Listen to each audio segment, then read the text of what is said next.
स्वागत है आपका। तो फिजिकल एजुकेशंस के अंतर्गत आने वाले महत्वपूर्ण और परीक्षा उपयोगी प्रश्नों पर प्रैक्टिस, इसके पिछले वीडियो में 1176 अति महत्वपूर्ण प्रश्नों पर हम प्रैक्टिस कर चुके हैं। इस वीडियो में प्रश्न नंबर 1177 शिविर के लिए भारत में कब अच्छा है। शिविर के लिए भारत में कौन सा ऋतु है जो सबसे अच्छा माना गया है। तो सही जवाब हो जाएगा बसंत ऋतु। ठीक है ना। शिविर के लिए भारत में वसंत ऋतु सबसे बेस्ट माना जाता है, क्योंकि ना इसमें बहुत गर्मी होती है और ना ही बहुत ठंडी होती है। ठीक है। शिविर किसे कहते हैं, शिविर क्या होता है। शिविर एक ऐसा स्थान होता है जहाँ पर लोग या छात्र या सेना की टुकड़ियाँ एक निर्धारित समय तक तंबुओं और झोपड़ियों में रहते हैं, उसी को शिविर कहते हैं। यानी प्रकृति में रह करके प्रकृति के समीप रहना या उसका अनुभव करना, ये शिविर कहलाता है। राइट। चलिए प्रश्न नंबर 1178 कैंप के दौरान कौन सा गीत गाया जाता है। ये राजस्थान पीटीआई 2011 में पूछा गया था कि कैंप के दौरान कौन सा गीत गाया जाता है। सही जवाब क्या होगा, सारे जहां से अच्छा हिंदुस्तान हमारा, ये राष्ट्रगीत जो है गाया जाता है। ठीक है ना। और मोहम्मद इकबाल ने इसे 1905 में लिखा था और इन्हें पाकिस्तान में राष्ट्र कवि के नाम से जाना जाता है।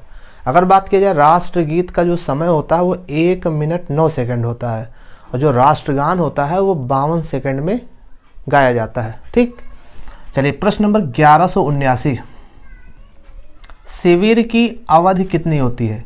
ये राजस्थान पीटीआई 2011 का क्वेश्चन है। शिविर की अवधि क्या होती है, कितने दिनों की हो सकती है, बताइए।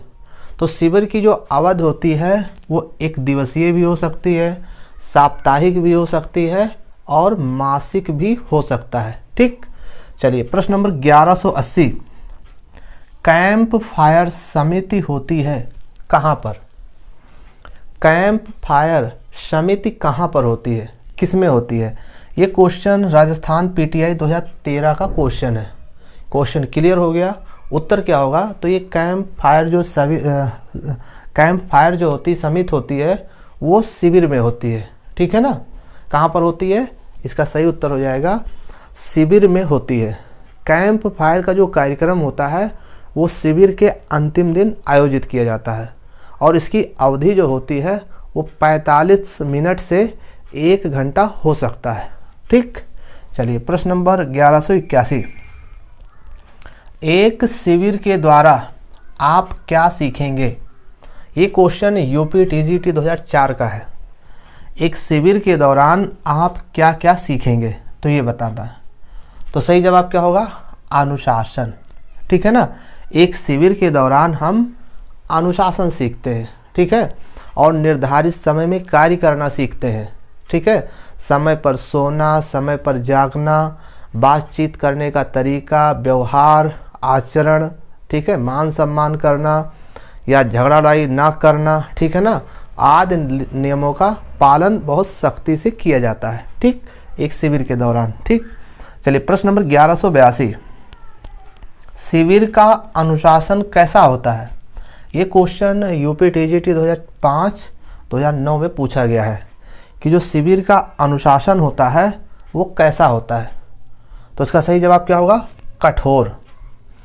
जो शिविर का अनुशासन होता है वो कठोर होता है, क्योंकि वो एक नियमित होता है। एक निर्धारित समय में आपको हर काम पूरा करना है।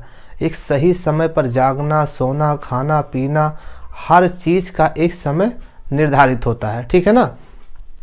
तो इसलिए जो शिविर का अनुशासन होता है वो बहुत कठोर होता है। सामान्य पे टिक नहीं करना है, मधुर पे टिक नहीं करना है, आशियाना पे टिक नहीं करना है, आपको कठोर पे टिक करना है। राइट। क्योंकि बहुत नियमबद्ध तरीके से वहाँ पर रहना पड़ता है। प्रश्न नंबर 1183 आम लोगों को किस प्रकार का कैंप अधिक आनंददायक होता है। आम लोगों के लिए किस प्रकार का कैंप अधिक आनंददायक होता है। ये राजस्थान पीटीआई 2011 का क्वेश्चन है। बताएं। तो सही जवाब हो जाएगा प्राकृतिक कैंप आम लोगों के लिए सर्वाधिक आनंददायक होता है। क्यों? क्योंकि इसमें होता क्या है, प्रकृति में रह करके प्रकृति के समीप रहना और उसका अनुभव करना। राइट। चलिए प्रश्न नंबर 1184, जल प्रदूषण का प्रमुख स्रोत क्या है? ये यूपी टीजीटी 2009 में पूछा गया था। ठीक है ना। तो ये क्वेश्चन सभी बहुत ही सरल हैं। ठीक है ना। तो ऐसे प्रश्नों से बिल्कुल सावधान रहना है, ये आते हैं और आसानी से गलती करा के चले जाते हैं। तो इन क्वेश्चंस को एक बार ढंग से अच्छे से पढ़ लेना, क्योंकि इसके जो ऑप्शन होते हैं ना वो एक जैसे मिलते जुलते रहते हैं, इसलिए आपको सावधान रहना। इन प्रश्नों से बहुत सावधान और सतर्क रहने की ज़रूरत है। ठीक है। तो जल प्रदूषण का प्रमुख स्रोत क्या है? अब इसमें जो ऑप्शन मिलेगा वो मिलता जुलता मिलेगा, और उसमें से चारों ऑप्शन में चाहे 10% एक ऑप्शन सही हो, लेकिन सही रहेगा। कोई 20% सही रहेगा, कोई 30%। इस प्रकार के जो प्रश्न होते हैं, हम आपको बता दें, जो ऑप्शन दिए होते हैं उस ऑप्शन में चारों ऑप्शन सही होते हैं। कोई 10%, कोई 20%, कोई 40%, कोई 80%, कोई 100%। अब आपको 100% वाले पे टिक करना है। ठीक है। इसीलिए ये क्वेश्चन थोड़ा कठिन हो जाता है सरल होते हुए भी। तो जल प्रदूषण का प्रमुख स्रोत क्या है? इसका सही जवाब हो जाएगा सीवर का पानी, ये प्रमुख स्रोत है। ठीक है ना। इसके अलावा जल प्रदूषण का प्रमुख स्रोत है सीवर का पानी, इससे ज़्यादा जल प्रदूषण होता है। इसके अलावा भौतिक प्रदूषण के कारण भी होता है, कृषि व संबंधित क्रियाकलापों के द्वारा या औद्योगिक या व्यापारिक अपशिष्ट पदार्थों के कारण भी जल प्रदूषण का ये मुख्य कारण बनता है। ठीक है। चलिए प्रश्न नंबर 1185, शारीरिक शिक्षा को लोकप्रिय बनाने हेतु सबसे आवश्यक कार्य क्या है? ठीक है। ये क्वेश्चन यूपी टीजीटी 2005 में पूछा गया था कि शारीरिक शिक्षा को यानी फिजिकल एजुकेशंस को और लोकप्रिय बनाने के लिए क्या किया जाना चाहिए? तो सही जवाब क्या होगा? सामाजिक जागरूकता। किसकी ज़रूरत है? सामाजिक जागरूकता की ज़रूरत है, और विस्तृत प्रचार करने की ज़रूरत है, लोगों से जनसंपर्क करने की ज़रूरत है, और शारीरिक शिक्षा के प्रति लोगों को जो है रुचि उत्पन्न करना चाहिए, और स्कूली कार्यक्रमों के द्वारा और ज़्यादा से ज़्यादा शारीरिक शिक्षा के बारे में बताना चाहिए। ठीक है। तो इससे शारीरिक शिक्षा को और भी लोकप्रिय बनाया जा सकता है। प्रश्न नंबर 1186, खेल प्रबंधन क्या है? ये क्वेश्चन यूपी टीजीटी 2004 और 2005 में पूछा गया है। खेल प्रबंधन क्या है बताएं। तो खेल प्रबंधन जो है कला और विज्ञान दोनों है। कला यानी कि कार्य करने का एक सुंदर तरीका, एक सुंदर ढंग, वो हो गया कला। हर कार्य करने का एक तरीका होता है, तो वो हो जाएगा कला। जिस तरीके से आप वो कार्य को करते हैं, जितने अच्छे से करते हैं। और विज्ञान भी है, क्योंकि कुछ वैज्ञानिक सिद्धांतों का भी इसमें प्रयोग किया जाता है, जैसे एनाटॉमी, फिजियोलॉजी, मानसिक स्वच्छता, या फिर मनोवैज्ञानिक, या फिर जैव यांत्रिकी या मानव क्रियाओं को इसमें जो है समस्त मतलब जो है जोड़ने का कार्य करता है, ये मदद करती है। ठीक। चलिए प्रश्न नंबर 1187, प्राचीन गतिविधियों में शामिल है। क्या शामिल है? ये क्वेश्चन यूपी टीजीटी 2005 का है कि कौन सी गतिविधियां हैं जो प्राचीन गतिविधियों में शामिल है। ठीक है ना। अब ऑप्शन होता तो कुछ आइडिया होती, लेकिन फिलहाल इसमें आ जाएगा आपका मुक्केबाजी, रथ दौड़, तलवारबाजी, तैराकी, ये सभी प्राचीन गतिविधियों में शामिल है, जबकि फायरिंग प्राचीन गतिविधियों में शामिल नहीं है। बस इसका यही कॉन्सेप्ट था। तो हमारा मेनली वर्क यही है इसमें कि हम कॉन्सेप्ट क्लियर कर रहे हैं क्वेश्चंस पे। ठीक है ना। चलिए प्रश्न नंबर 1188, राष्ट्रीय सेवा योजना यानी कि एनएसएस किस वर्ष शुरू हुआ? ये क्वेश्चन यूपी टीजीटी 2005 का है। राष्ट्रीय सेवा योजना यानी एनएसएस किस वर्ष प्रारंभ हुआ बताएं। तो सही जवाब क्या होगा? 1969। ठीक है ना। 1969 में शुरू हुआ था। इसकी शुरुआत महात्मा गांधी के जन्म दिवस पर 1969 में हुई थी। किसकी? राष्ट्रीय सेवा योजना की शुरुआत। ठीक। प्रश्न नंबर 1189 की। ठीक है ना। 1189 है कि ये जो शिक्षा की परिभाषा है ये किसने दिया है। ठीक है। परिभाषा क्या है इसको ध्यान से पढ़ते हैं। शिक्षा से मेरा अभिप्राय बच्चे और बड़ों के शरीर, मन और आत्मा के सर्वोन्मुखी विकास से है। ये शिक्षा की परिभाषा किसने दी? क्या है शिक्षा की परिभाषा? शिक्षा से मेरा अभिप्राय बच्चों और बड़ों के शरीर, मन, आत्मा के सर्वोन्मुखी विकास से है। ये जो शिक्षा की परिभाषा है ये किसने दिया? ये क्वेश्चन यूपी टीजीटी 2005 में पूछा गया था। तो सही जवाब क्या होगा? ये महात्मा गांधी की परिभाषा है। ठीक है ना। चलिए प्रश्न नंबर 1190, बल का प्रयोग किए बिना किसी समूह से वांछित कार्य करवाने की योग्यता को क्या कहते हैं? बल का प्रयोग किए बिना किसी समूह से वांछित कार्य करवाने की योग्यता को क्या कहते हैं? ये क्वेश्चन यूपी टीजीटी 2005 का है। तो इसका सही जवाब क्या होगा? नेतृत्व, यानी कि लीडरशिप। राइट। चलिए प्रश्न नंबर 1191, शारीरिक शिक्षा का उद्देश्य।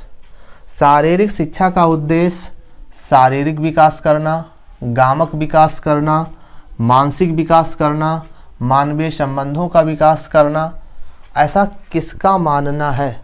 ये किसका कथन है कि शारीरिक शिक्षा का उद्देश्य शारीरिक विकास, गामक विकास, मानसिक विकास और मानवीय संबंधों का विकास करना है? तो सही जवाब क्या होगा? चार्ल्स ए बूचर। क्या होगा? चार्ल्स ए बूचर। ये नाम याद करना होगा क्योंकि ये महत्वपूर्ण है, कई बार पूछा भी गया है।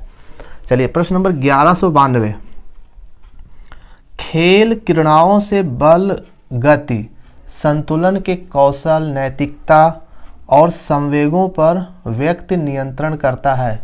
ये किसका कथन है? खेल क्रीड़ाओं से बल, गति की संतुलन और कौशल, नैतिकता और संवेगों पर व्यक्ति नियंत्रण करना सीखता है। ये किसका महत्वपूर्ण कथन है? ये क्वेश्चन यूपी टीजीटी 2005 में पूछा गया था। सही जवाब क्या होगा? रूसो। ठीक है ना। प्रकृतिवादी रूसो का मानना है कि खेल क्रीड़ाओं से बल, गति, संतुलन के कौशल, नैतिकता और संवेगों पर व्यक्ति नियंत्रण करना सीखता है। ठीक।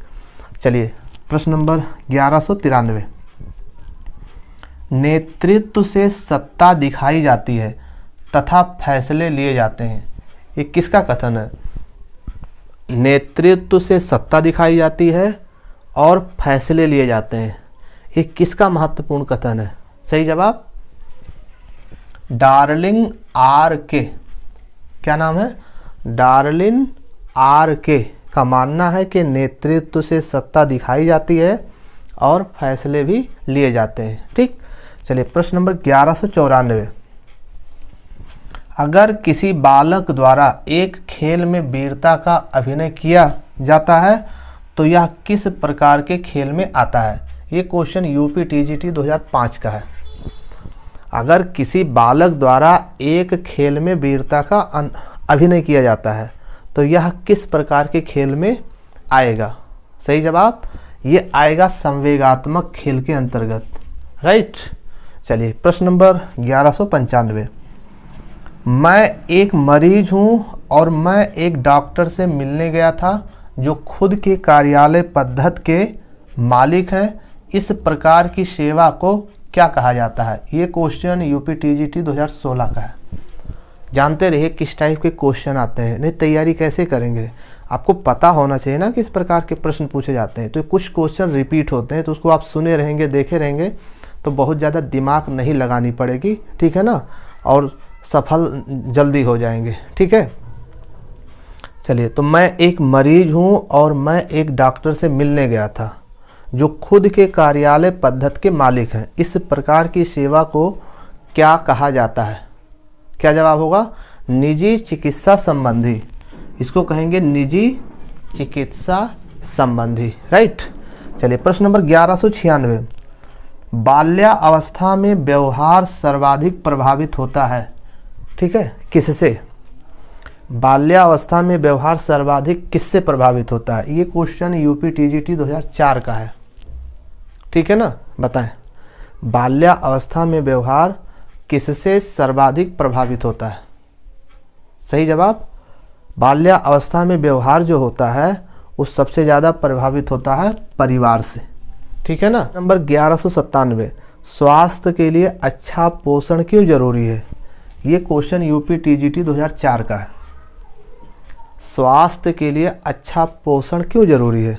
ठीक है, क्योंकि संतुलित विकास के लिए जो है, संतुलित विकास के लिए ठीक अच्छा पोषण जरूरी है। चलिए प्रश्न नंबर 1198, व्रतचारी संस्थापक कौन है? व्रतचारी के संस्थापक कौन है? ये क्वेश्चन यूपी टीजीटी 2004 में पूछा गया था। व्रतचारी के संस्थापक कौन है बताएं। तो सही जवाब होगा गुरु सदय दत्त। कौन जवाब होगा? गुरु सदय दत्त इसका सही उत्तर होगा। तो व्रतचारी आंदोलन जो हुआ था वो वर्ष 1932 में हुआ था। ठीक है ना। और धार्मिक और सामाजिक सुधार के उद्देश्यों को लेकर के ये व्रतचारी आंदोलन चलाया गया था 1932 में, जिसके संस्थापक गुरु सदय दत्त थे। ठीक। चलिए प्रश्न नंबर 1199, मनोविनोद से आप क्या समझते हैं? ये क्वेश्चन यूपी टीजीटी 2004 में पूछा गया था कि मनोविनोद से आप क्या समझते हैं बताएं। ठीक है, तो इसका सही जवाब क्या होगा? वैयक्तिक आनंद। मनोविनोद का अर्थ हो जाएगा वैयक्तिक आनंद, यानी स्वयं को प्रसन्न करने वाली क्रियाएं। ठीक है, तो ये थे फिजिकल एजुकेशन के महत्वपूर्ण प्रश्न। और भी प्रश्नों पर चर्चा इसके नेक्स्ट वीडियो में। धन्यवाद।